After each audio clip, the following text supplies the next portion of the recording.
Welcome to the only televised debate between the candidates for Superintendent of Public Instruction of Indiana. This debate is being brought to you by Indiana Public Broadcasting Stations, specifically WFYI and WBOI, with production by PBS 39, in coordination with IPFW, College TV, and the Mike Downs Center for Indiana Politics. I'm Claire McInerney from Indiana Public Broadcasting. And I'm Eric Waddle with WFYI, and we're both pleased to serve you as moderators for this debate. The Superintendent of Public Instruction is a constitutionally mandated administrative position. As the head of the Indiana Department of Education, the superintendent is charged with implementing the policies and procedures adopted by the Indiana Board of Education and the state legislature, compiling statistics and performing analysis that will assist the board in determining state education policy. There are 4 parts to this debate: opening statements, main questions, quick questions, and closing statements. The debate will begin with 60-second opening statements from both candidates. From the main question segment, we will ask a question for both of the candidates to answer. They will each have 90 seconds to answer the question. We have up to 2 minutes afterwards for follow-up questions and answers on that topic before moving on. Each question in the quick question segment will be directed at only one candidate and last 60 seconds. The order for answering the questions in this segment will alternate. The candidates have not seen the questions before this debate. At the conclusion, each candidate will have approximately 60 seconds to deliver their closing statement. We are hosting the debate in front of a live audience, which has been asked to refrain from applause and comments during the debate, except for right now. Ladies and gentlemen, please welcome our candidates, Republican Jennifer McCormick and Democrat Glenda Ritz.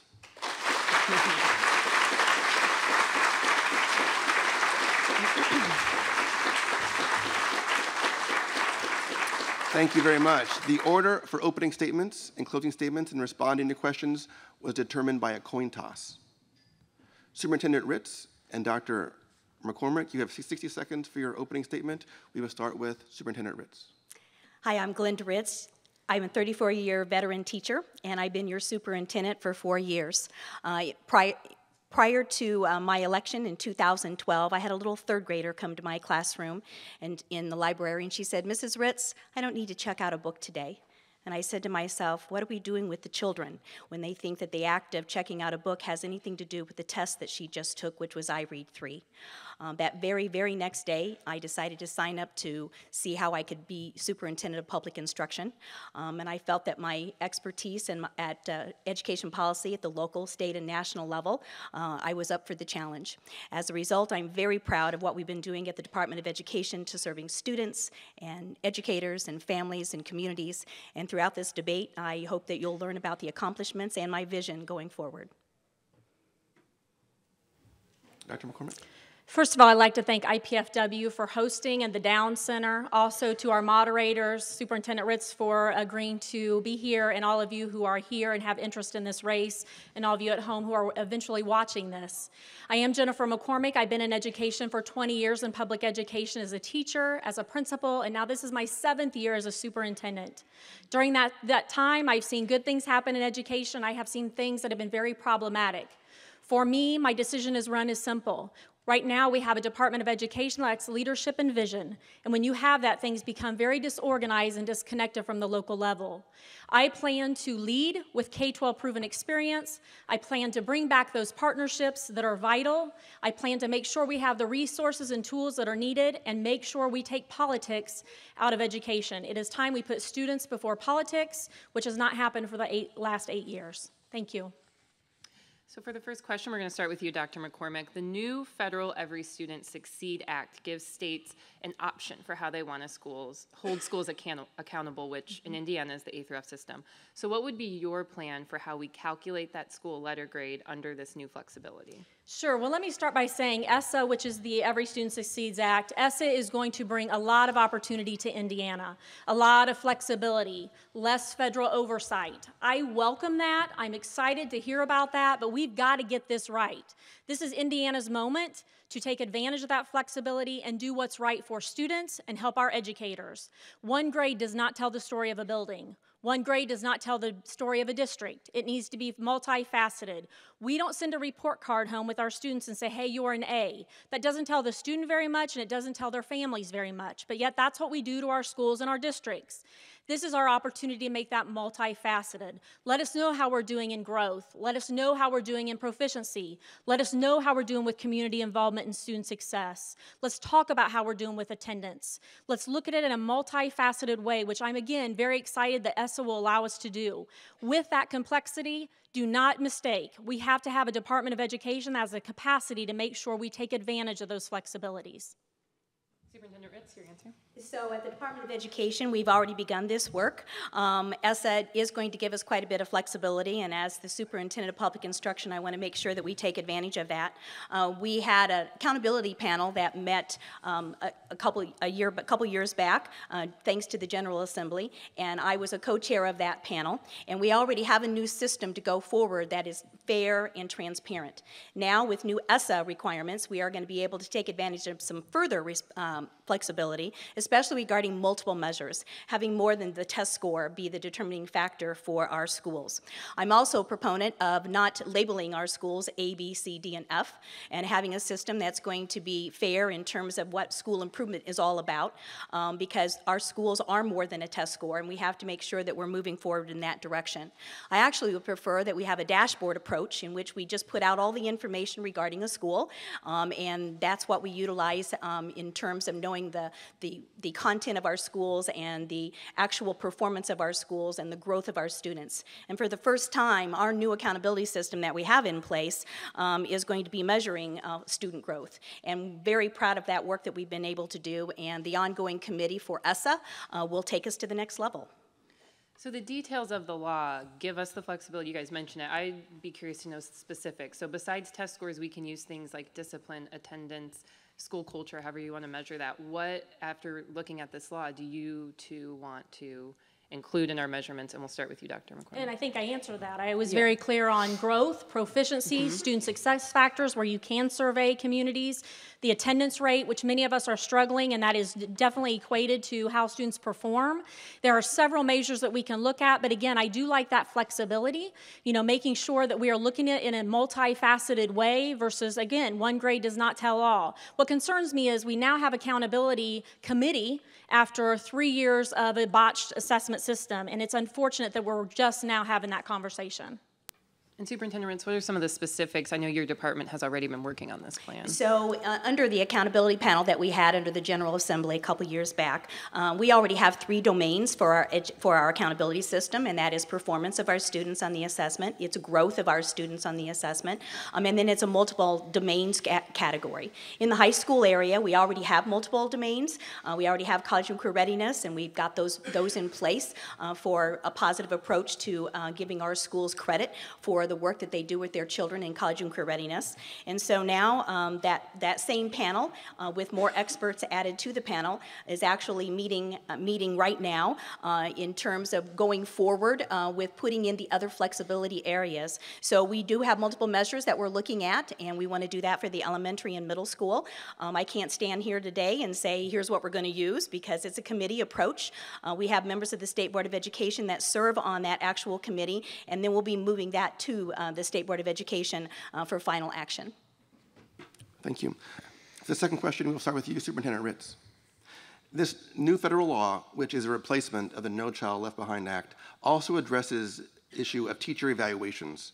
Under your leadership at the DOE, would you continue letting school districts create their own evaluation metrics and weights, which would allow the districts to decide things such as growth or grades or those other flexibility issues, how they are weighted in their own evaluations?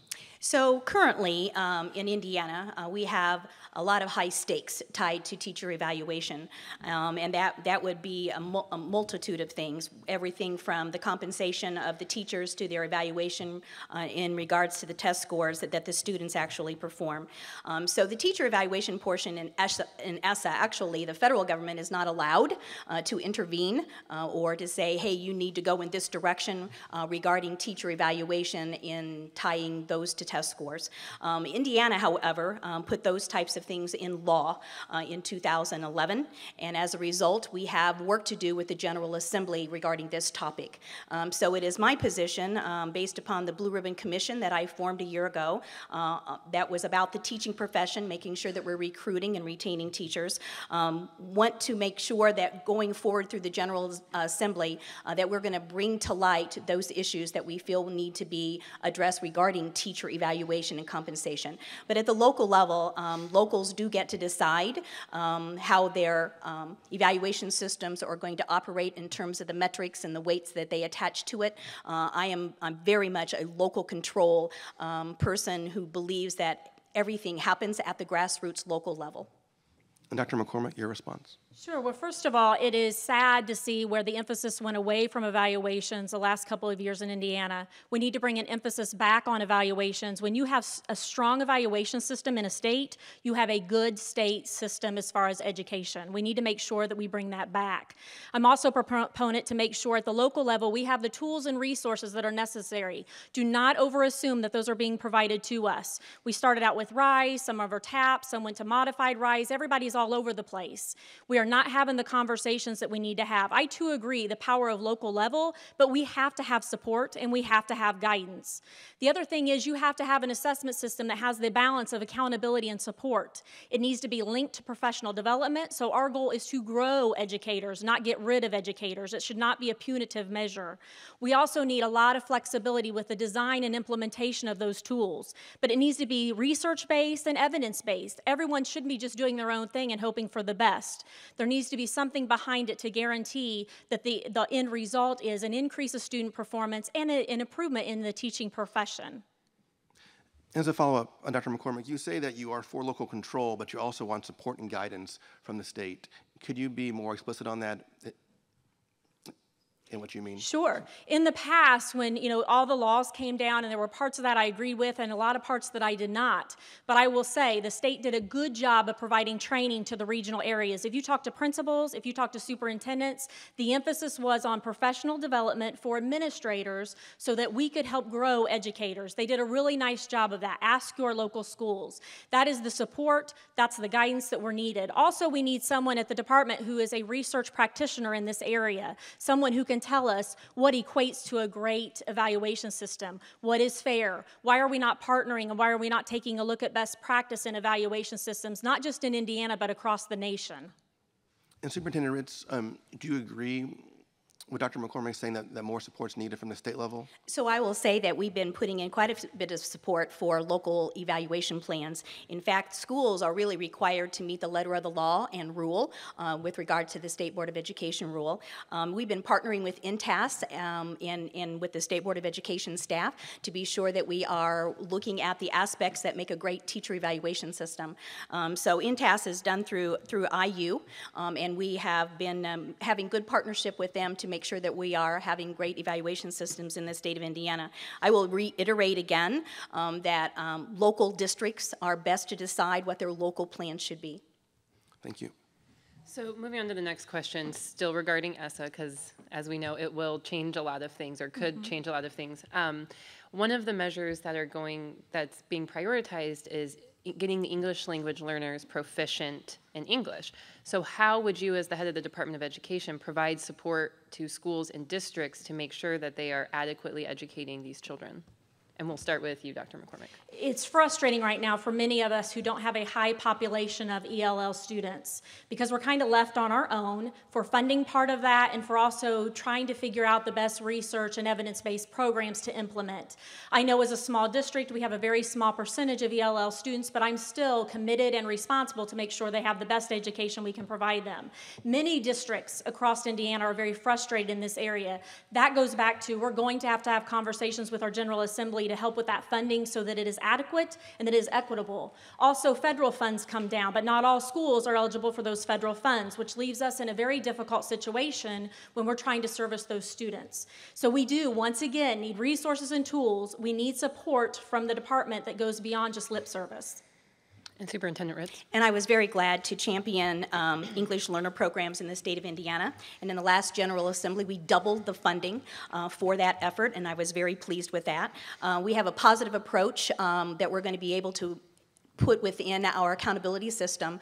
ESSA actually requires that we are now going to be giving credit to our schools for the acquiring of English language. And so my accountability panel is currently working on that, and we're very excited to be able to put that within our system. Instead of saying to children, you didn't pass, you didn't pass, you didn't pass, we can now say, look how you've grown, look how you've grown, look how you've grown. I go to schools all over the state of Indiana. I travel 2 to 3 days a week, and within that, I see a great many English learner programs that are doing an absolutely fabulous job, but don't get the credit that they need within our accountability system. And so, Dr. McCormick, you mentioned this. You would have to be appealing to the legislature if you wanted more funds to do it, whatever. What, if you were the head of the department, what would you be asking the legislature for in regard to this issue, and how would you appeal to them? Well, and a lot of that goes by having partnerships. We have to have a state superintendent who will work with our governor and will work with our General Assembly and who will listen to public schools who aren't getting those funds that we're being told we're getting, because a lot of us simply are not. Reform does not happen, change does not happen if it's not happening at the local level. Ask your local schools. We need to make sure that we are working in partnerships to fight for every penny we can get, but not just for our ELL students, for our students of all special populations, whether that's special education, whether those are 504 students who are under federal law, whether that is those are our ELL students. All those special populations, obviously, we're all struggling with. Another special population I would lump into that is our kids who fall under McKinney-Vento. The resources for that are slim to none at best. Again, it goes back to we have to have partnerships to be able to make that ask, but we also have research and evidence and practice from the field to say what is needed. For clarification, McKinney-Vento is students experiencing homelessness and yeah, school. Yeah, it's a program that helps them. Superintendent Ritz, will you talk about your experience the last 4 years working with the legislature for these minority populations and what you have accomplished and the difficulties you faced? Absolutely. So first of all, I've had over 180 meetings with individual legislators. 77% of those legislators have been Republican. Bipartisan work, making sure that works across the State House is absolutely needed to move things forward. As I said, we were very successful in doubling the funding of English learner for the English learner programs in the state of Indiana. I presented my information in my budget about the increase of the number of students that we were serving. In terms of the other services to children, perhaps with special needs and other single line items that are provided. We rely on federal funding that is provided for us, and my department actually distributes over $8 billion a year regarding state and federal funding. So we are. You there. We're out of time for that question. Sorry about that. Okay, for this question, we'll start with you again, Superintendent Ritz.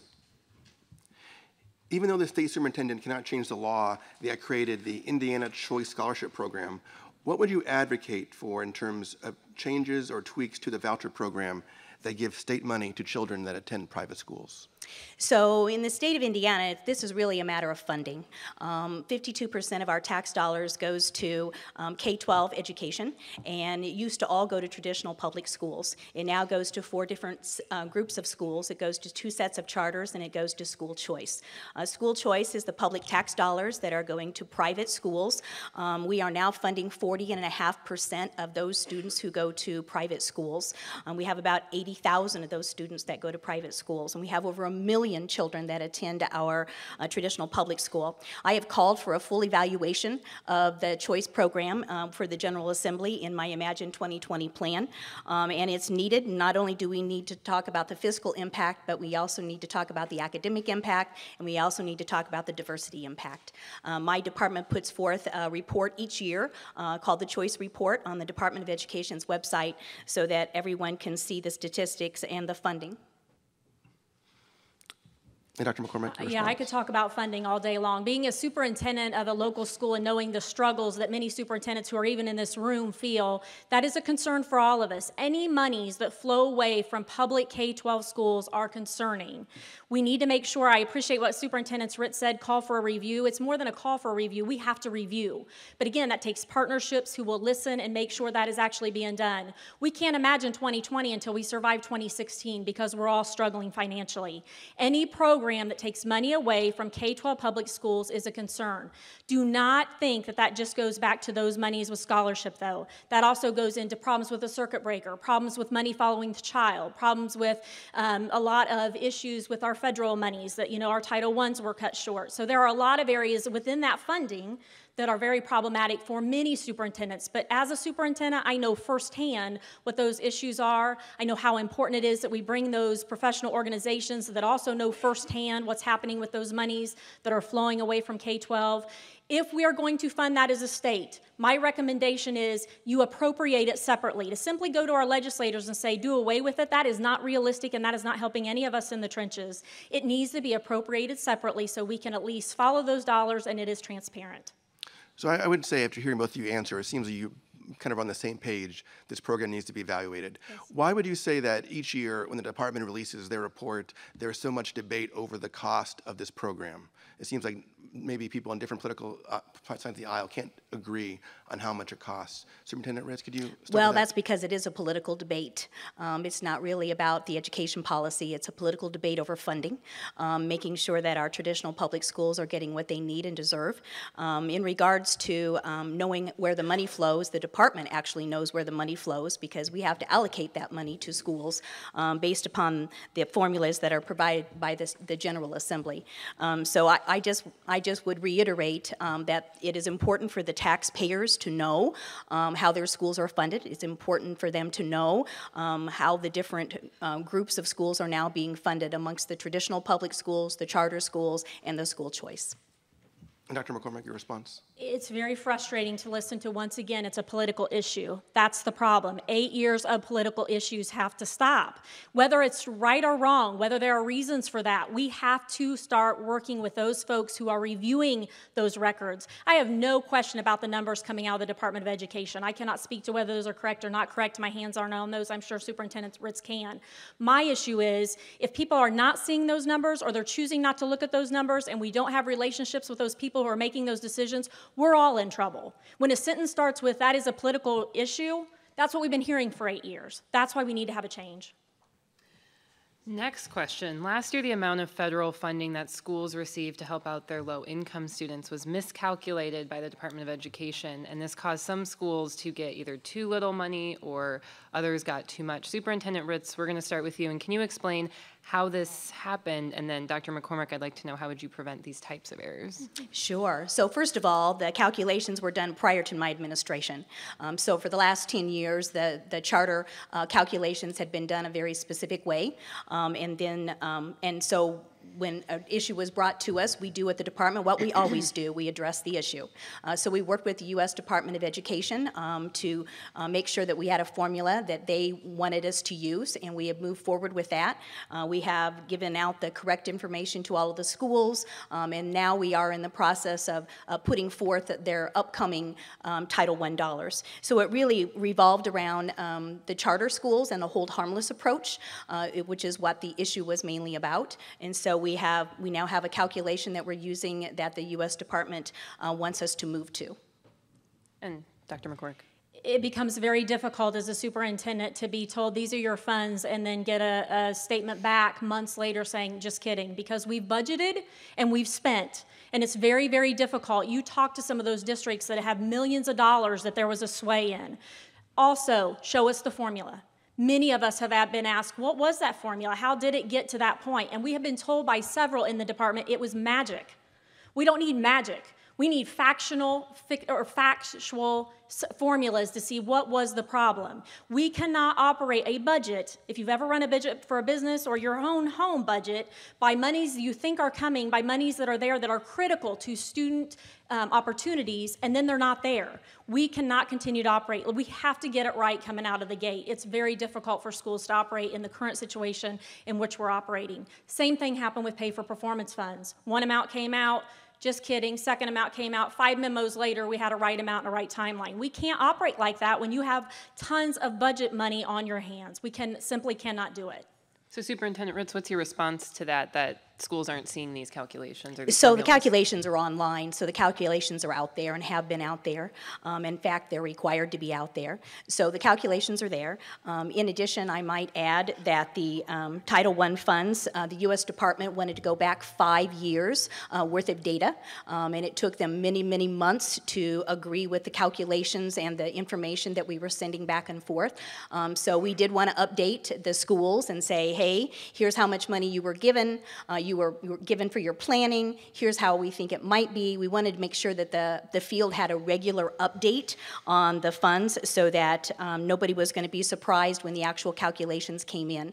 So it was important for us at the department, working with the U.S. Department of Education, to go back 5 years to really keep the field updated. So Dr. McCormick, are you saying these aren't online, or? I would still say show us the formula. I would also say, too, it's no different than high abilities monies. We have been told high ability monies are coming. They're going to be cut. We have no idea what that means, but they're coming. We are still waiting on high abilities monies. It is October. We've already hired our high ability staff members, and we're still waiting on those funds. And so you said something about, like, it's being magic. Was that something that you're... That's what we're being told when we ask about the formula. It's magic. Right, and so your department has said that? I have no knowledge of anybody saying that things are magic at all. We simply go through the calculations with whoever is calling us, and we go through the calculations with them. So I don't know what she's referring to. Okay. Right. This next question will start with you now, Dr. McCormick. Sure. What is your preference for how we replace the ISTEP exam? You know, it's a great question. Obviously, I'm excited that we had that flexibility given to us from the legislators. We have given that exam since 1987, and the last 3 years have been a mess, and ask everyone across the state. It's too long. It's not providing us with really any necessary information that helps us guide our instruction, which really isn't the point of a summative. You try to get the results. Even the information we've been given from the Department of Education on how to get the results and make anything of them is not realistic. And I am a 2,500 student district. I can't imagine for large districts how they're dealing with that. We need to make sure we have our next exam that is timely, that is shortened. We need to make sure it hits the letter of the law, obviously, that it assesses our critical skills. I have seen what Superintendent Ritz put out. I don't agree with, one, how it was rolled out, and two, many of the items in there. It just doesn't make a lot of good. It's another political message versus on sound pedagogy. I just would argue it does not. Superintendent Ritz, your response? So yes, we absolutely need to replace the ISTEP exam. I actually would go back at the beginning of my tenure when 2011, all the high stakes were added to our test, especially with teacher evaluation and compensation, right prior to my election. The ISTEP test law has not been changed since 2005, indicating what it is that the content that we have to assess.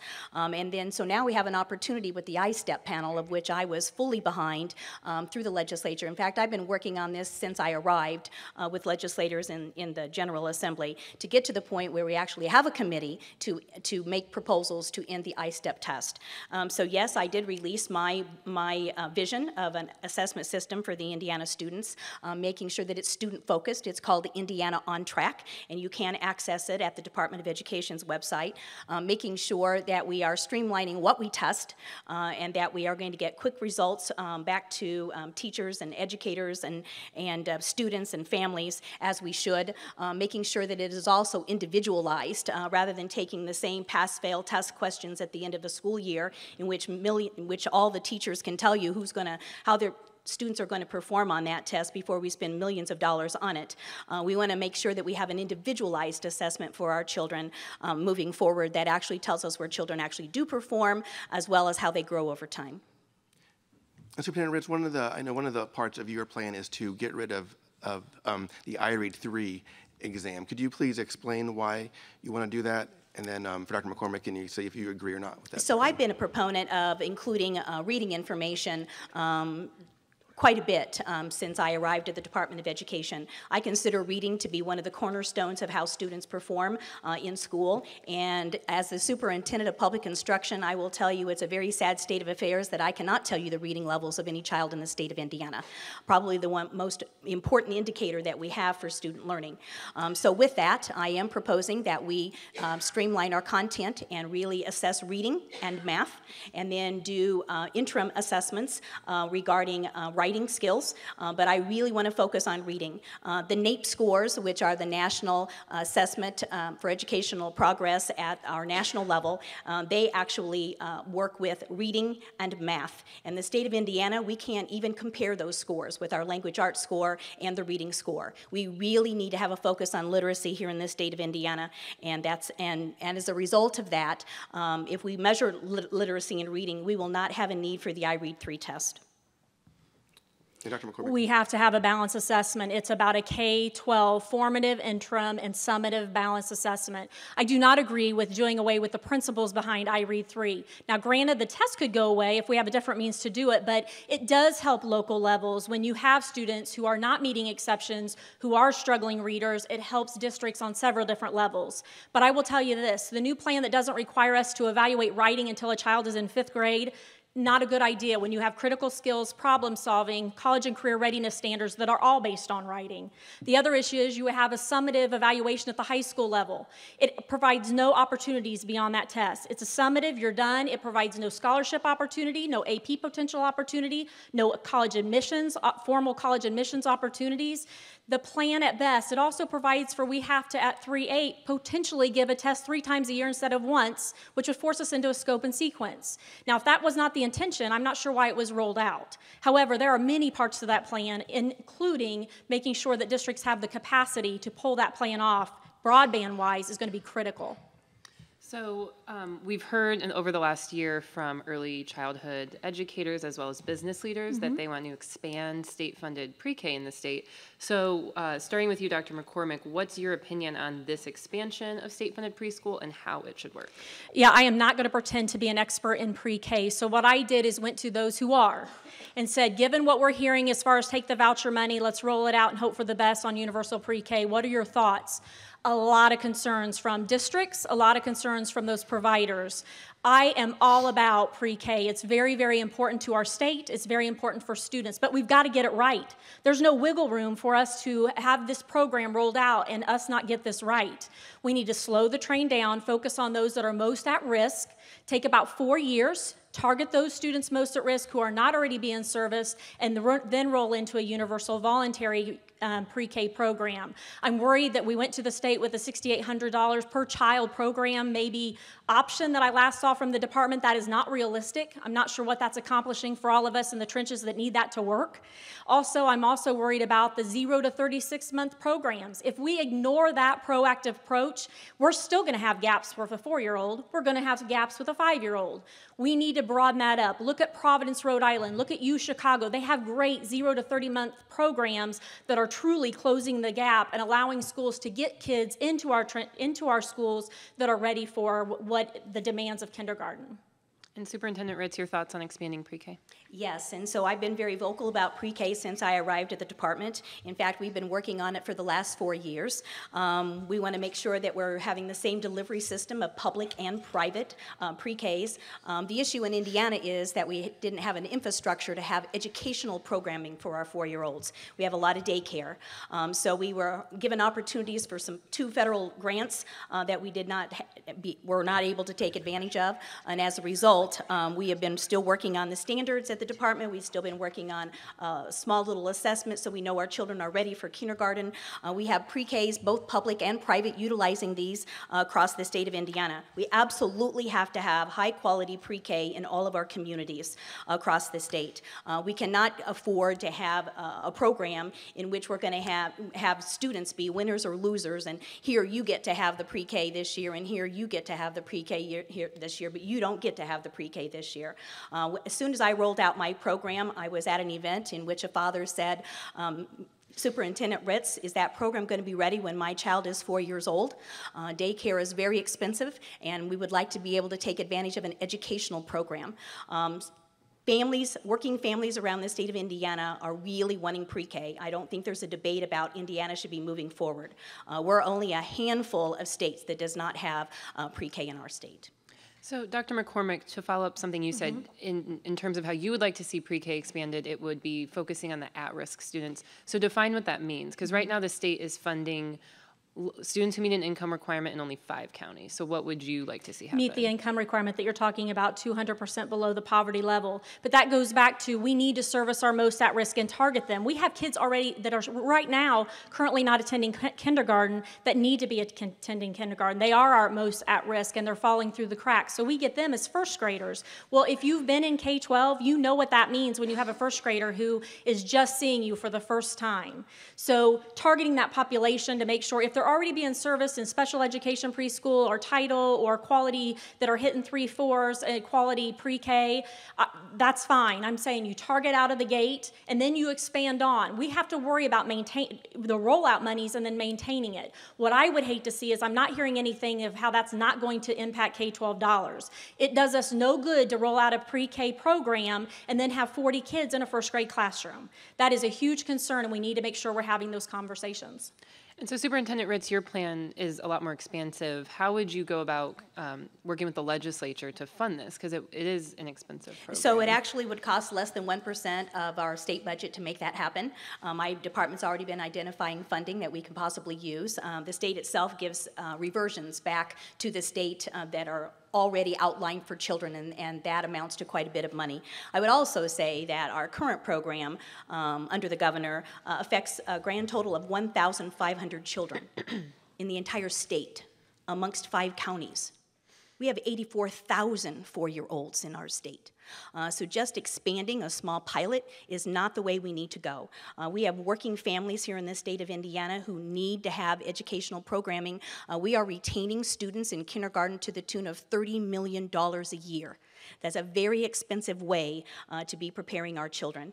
We absolutely need to be getting as many children as we can. It's always a voluntary program. A pre-K program is voluntary, and it would be separate funding. It would not take away from the K-12. Thank you very much. And Dr. McCormick, you have criticized how Superintendent Ritz and her department communicates with schools here today and on the campaign trail. So please give an example of this and explain how you would communicate differently if you are elected. And for Superintendent Ritz, we will ask you to respond to this criticism. Yeah, you've got to remember as a superintendent and as a principal and as a teacher, I've been receiving communications from the Department of Education for nearly 20 years. I know what's good, and I know when we're struggling, and we are struggling. It's becoming very splintered. It's not timely. At times it's not meaningful. It's not manageable. Teachers are getting things before administrators are getting things, or administrators aren't, or we have to go through our corporation test coordinators or through the Learning Connection, through populations of that. There are so many different avenues coming at us. We appreciate good communication. We appreciate, it's not about mass, it's about the quality of communication, how we're getting that. Perfect examples go to, right now we have a department with the curriculum area is not talking to the assessment area. When you start asking questions, it becomes very evident. Even when you ask them, they will tell you we're not having those conversations. Also, another area for our communication concerns come when we're talking about funding. It's very hard to get a call back at times, it's very hard to get an email back at times, and sometimes it's like we'll get to someone who can tell you, and then you wait for months because you never get that call back. It is very, very difficult to operate like that when you have communications issues at the Department of Education. It's hard. Superintendent Ritz, your response? Absolutely. So when I first came to the Department of Education, communication was a definite issue. So we now have weekly communications with superintendents and principals. It comes out every single Monday. It's called the DOE Dialogue. In addition, we have a monthly communication piece that we send out to teachers regarding educational practices and professional development. I actually have designated my deputy superintendent to be a contact with any superintendent with any question. So so that you have one person to actually communicate with.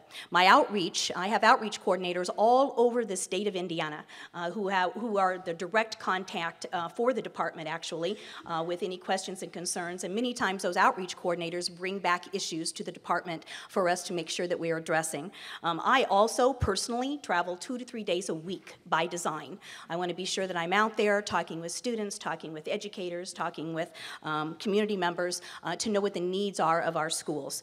So in terms of communication, it's a two-way street. It always is a two-way street. But I believe my department of 230 employees do a very good job of making sure that we're providing services to our schools. So Superintendent Ritz, do you feel that this criticism is overblown as you have kind of right now laid out all that your department does, or do you think you have some room to grow still? I guess what I would say is I've been used to these political attacks for 4 years on my department and my leadership. So I'm about serving children and moving forward and making sure that I'm putting in systems that are going to serve children. Dr. McCormick, would you say this is a political attack that you're Well, giving? first of all, I'm not a political person, I'm an educator. And so for that to come back up again tells you the mess we're in for the past 8 years. I've lived it. Ask your superintendents, ask your principals, ask your teachers, ask your corporation test coordinators, ask them about the communication. If you think it's political and coming from one person, you go ask the local levels. It's a problem. We often hear from principals and teachers that they're frustrated with how fast-paced the education policy changes have been the last few years. And so as the leader of the Department of Education, how would you bring stability to the classroom over the next 4 years? We're going to start with you, Dr. McCormick. Well, you know, we should have a lot of trend data right now for the state of Indiana. A lot came at us fast, and a lot came at us in an aggressive manner. We should be having all of that data collected in several different areas to see what worked, what didn't work. What do we need to tweak? What needs to just go away? But we should have some important trend data over the last 4 years that we should be having some serious conversations with our lawmakers about. If you don't have conversations with the governor, that's kind of hard to do. But we need to make sure that we are reviewing those programs. We are doing everything that is research-based or evidence-based. And again, it goes back to a capacity at the department where we need research practitioners. When I call the department and ask them about areas in reading that have been reformed quickly, and I get the answer of, well, we can send someone and they come and they show us how to pass a test. That doesn't help me teach reading. So we need to make sure that in many facets we slow that train down, but we have to review what is currently happening in Indiana and make some really, really smart decisions for our students and for our educators. And Superintendent Ritz. So you're absolutely correct. There have been many changes in the last few years as a result of federal legislation, as a result of state legislation, everywhere from standards to accountability to testing. I actually welcome being able to look at the 3 systems that affect everything we do in our schools. Testing has really taken a hold of what it is that we're doing in our schools and teaching to the tests. So I was for the work that I did with the governor in working with Indiana's standards, making sure that we were going to have Indiana standards that were going to be of high quality, especially in the areas of math. When you're retaining students, and not retaining students, but when you are remediating students at the end of their high school year to the tune of $35 to $40 million a year, something is amiss. So we needed to work on standards. Accountability, I'm very excited about our new accountability system that will take place this year. And then we have assessment that we need to actually make sure we have a good individualized assessment going forward. So in my personal opinion, yes, they were changes in the field. I know there's frustration always when we have change, but moving forward in the path that we're going is absolutely necessary for our students. And Superintendent Ritz, will you respond to what Dr. McCormick said about having research practitioners at the department to address some So of we these have major several things? policy people at our department who rely on research. We also have contracts with others who supply research to us. So we are very active in making sure that we're moving forward with policy work regarding good practices. And when we put out information from the Department of Education, they usually are stemmed in the best practices. And you might recall that we are now doing what we call promising practices in the state of Indiana, in which we are recognizing at least 200 promising practices in our state amongst the schools, because most of the sharing happens school to school, district to district, outreach coordinator to outreach coordinator. It happens at that very, very grassroots level. It does not happen at the State Department of Education. It happens at the grassroots level, sharing those best practices and promising practices that we already have going on in our schools. So both of you agree that Indiana is facing a teacher shortage, in part due to some state policies and rhetoric that is critical of teachers. Give 2 examples of how you would attract teachers to serve in Indiana. We'll start with you, Superintendent Ritz. Absolutely. So the very reason that I formed the Blue Ribbon Commission a year ago was to make sure that we were going to have a systematic approach to recruiting and retaining our great educators. So we had 8 different areas in which we know we need to address. Some of them will need to come back to the General Assembly. It was a bipartisan committee. We put that through the General Assembly last year. It did not gain traction. We did succeed in helping to support a scholarship for our young teachers, but beyond that, we have a great deal of work to do. When I arrived at the Department of Education, educators really felt demeaned, and our profession as a whole needed to be having an uplift, and so I've been about that work ever since. So the teacher shortage is real in the state of Indiana, and we absolutely have to move forward. We have to talk about compensation of our professionals as they should be. We need to actually make sure that we're looking at our accountability for our teachers and their evaluation system tied to the test scores, because educators are responsible for improving their instruction and learning in the classroom based upon any assessment that they look at for their students. That's what we're responsible for, and that's what evaluation should be all about, not exactly the test score at the end of the day on an ISTEP test. So we want to make sure that we're moving our work forward according to the Blue Ribbon Commission, and again, you can access that report on the Department of Education's website. Dr. McCormick. Sure. Well, first of all, I commend the Blue Ribbon Commission's work. It's unfortunate that the south part of the state and my east central Indiana part of the state was not represented. You know, Delaware County, the Rust Belt of east central Indiana, has very different issues in staffing than the donut around Indianapolis or up in Allen County. Very different needs across the state of Indiana. The common denominator, pay matters. We can't have educators get into this and say, we're going to make $32,000 and you're going to be stuck there for 10 years, and we may throw a little bit of a compensation pay of $200 at you so you can go buy a pair of jeans and think they're going to stay with us. It's simply not going to happen. We need to make sure that we are having funding that is adequate and that is equitable and can move those dollars so we can attract and retain our very best in the classroom. You asked for 2. The second one, autonomy matters. Let teachers teach. Give them the resources and tools. Let them do what they were trained to do and what they're very good at. Let us teach.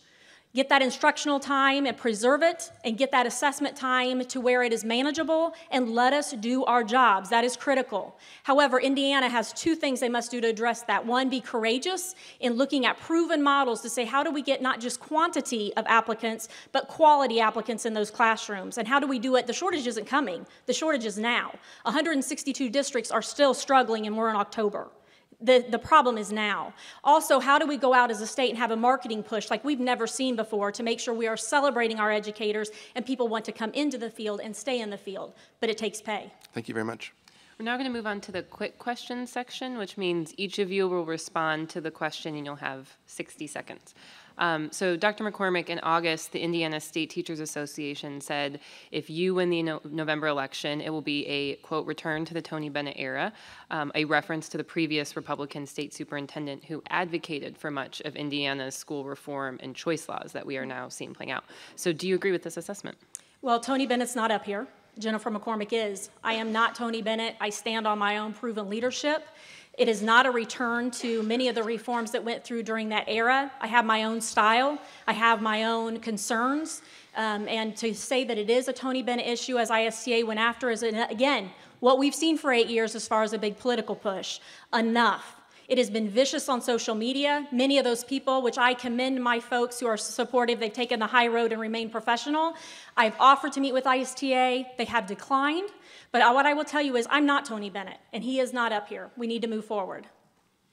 Superintendent Ritz, your first term has been marked by controversy and political fights. What have you learned these past 4 years, and what would you do a little differently if reelected? So what I've learned is I didn't need anybody's permission at the State House to serve children. That's what I learned. So despite the political attacks that were going on, it's my job, and I was elected to make sure that we were going to serve children. So my outreach for school improvement actually has turned around 193 low-performing schools and impacted over 108,000 students. We have made sure that our safety academies are one of the top in the nation with making sure that our children are safe, and over 200,000 students now are enrolled in our CTE programs because we've been expanding them at the department level. So I just want to make sure that everybody understands you hired me to be the Superintendent of Public Instruction, to oversee the instruction and education of our schools, making sure that students get what they need. Dr. McCormick, you spent most of your career in the Yorktown schools. What makes you qualified to go from school district superintendent to state superintendent? Sure, and I don't think it's much different from Mrs. Ritz, who came out of a library and went into the state office. You know, I would come out of a superintendency and possibly go into the state house. You know, all of us have backgrounds that lend itself to quality education. I was a proven teacher. I was a proven principal, and now I am a proven superintendent with a great district. The difference here is when I hear we don't have to have permission to do what's right for students, you don't have to have permission, but we have to have partnerships. That is critical if you're going to get anything done, and I will tell you, my background as a superintendent, I understand you have to get along with the board, you have to get along with people who are making those decisions with law, you have to get along with your families. It's about partnerships. We all have permission, but leadership is knowing when to take advantage of those partnerships. For Superintendent Ritz, in your campaign platform, you call for a 91% graduation rate for all students. Special needs students have a graduation rate of 72% currently. How would you improve their chances to graduate on time? Absolutely. So currently we are having this conversation at the state level, making sure that we're going to have individualized graduation plans. It's very important that students, as they enter high school, have a sense of relevance for what it is they might want to go do. All students deserve to have that. So my goal is to be sure that children are, first of all, going to know what opportunities are available for them out there, and then how they can progress through coursework and college and career readiness opportunities to actually make that happen for them. And that means it's individualized. I am a special education teacher, and I know what it means to actually make sure that we're individualizing for our students as they go through. But that should happen for all students, because closing the graduation gaps, if you look at Imagine 2020, it's not just about reaching that end goal of 91%, it's about closing all the gaps that are within there, making sure that kids are going to have opportunities when they leave. You both have criticized how much time students spend testing. So Dr. McCormick, how many hours per year do you think is appropriate for a student to be tested? Well, I will address per grade level, less than 1%. If we can get it down below that. But you have to remember, if you're talking only about high-stake testing, or if you're looking at the whole culmination of a quality assessment system, that's a very different conversation. I am not anti-assessment. We give formative assessments every day in the classroom. We give interim assessments every three times a year in our buildings and in our classrooms. And then we give a summative, and we give summatives on a lot of different avenues. So there's no magic number. We all know we need to get that down. But however, when you look at it as a system-wide, right now, the sad part of this is we're having a third grade through high school conversation. We're having a conversation without it being attached to accountability. We're having it in isolation. We're rolling out plans that aren't really the commission's or the committee's plans on our own. There are a lot of issues with the assessment piece right now, but getting that amount of time down, but we've got to look at it as student-centered, and it's got to be a K-12 assessment system. Based on the answers in this debate, you both seem to agree on many of the same issues. Superintendent Ritz, just want to ask you, start with you in this question. What is your biggest difference from Dr. McCormick?